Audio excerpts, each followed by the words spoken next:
Magandang tanghali mga kapatid. Muling napabilang ang Pilipinas sa 10 worst countries for workers ayon sa Global Rights Index 2025 na inilabas ng International Trade Union Confederation. Ito ay ika-9 na taon na napabilang ang bansa sa naturang listahan kung saan nabigyan ito ng gradong 5 na nangangahulugang no guarantee of rights para sa mga manggagawa. Sa tingin mo kapatid, paano magiging mas magandang bansa ang Pilipinas para sa mga manggagawa?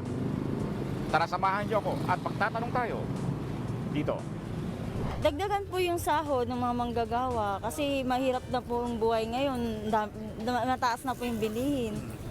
Kulang na kulang kung sa mababa yung sasahuri. Dagdagan ang sweldo, mura ang sweldo, mababa. Kailangan taas-taasan naman ang sahod ng mga driver. Bigyan po silang halaga, para siyempre kawawa din, nagtatrabaho ng dapat, construction worker, dapat taasan naman ng konti sahod.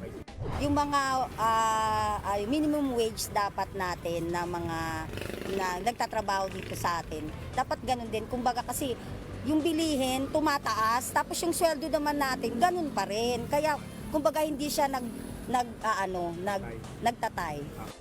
Ako ang inyong hanin ng bayan, ang tunay at nag-iisang pantanggal umay sa pananghalian.